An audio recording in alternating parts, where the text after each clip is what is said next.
सेना प्रमुख जनरल उपेंद्र द्विवेदी ने ऑपरेशन सिंदूर को भारत की सैन्य क्षमता, कूटनीतिक संतुलन और रणनीतिक सोच का सशक्त उदाहरण बताया है। दिल्ली में आयोजित एक कार्यक्रम में उन्होंने कहा कि इस ऑपरेशन ने सैन्य सटीकता, सूचना नियंत्रण, कूटनीतिक संकेत और आर्थिक दृढ़ता को एक साथ प्रभावी तरीके से प्रस्तुत किया। जनरल द्विवेदी ने कहा कि ऑपरेशन ने आतंकवादी ढांचे को गहरा नुकसान पहुंचाया और एक पुरानी रणनीतिक सोच को तोड़ दिया।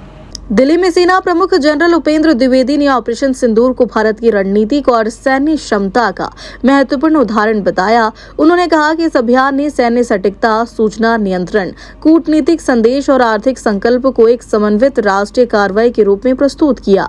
सेना प्रमुख के मुताबिक ऑपरेशन ने आतंकवादी ढांचे को गहराई तक निशाना बनाया और लंबे समय से बनी एक रणनीतिक धारणा को तोड़ दिया। उन्होंने कहा कि 88 घंटे बाद अभियान को जानबूझकर और उद्देश्यपूर्ण तरीके से रोकना भारत की परिपक्व रणनीतिक सोच को दर्शाता है।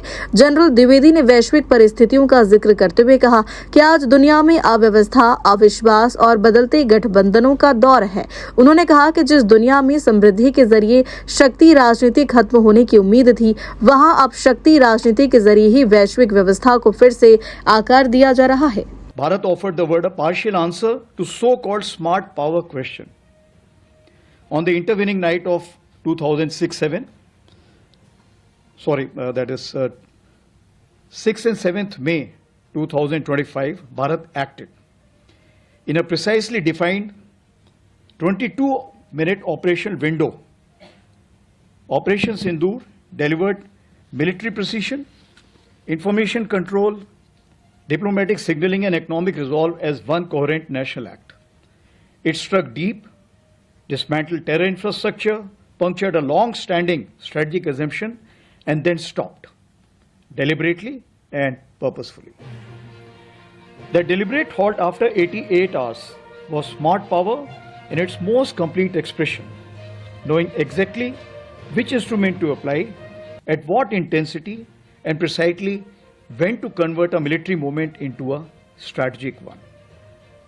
Today, the world around us is sending a more complex signal: disorder, distrust, and dichotomy in alliances. We were promised a world where prosperity would make power politics obsolete. Remember Fukuyama, end of history 1992. Instead, we have a world where power politics is being used to reorganize prosperity. So the question I leave with this distinguished gathering: is smart power the defining currency of sustained national growth?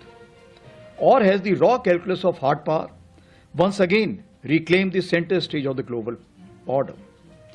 But to answer it, we must first read the word as it is, not as we wish it.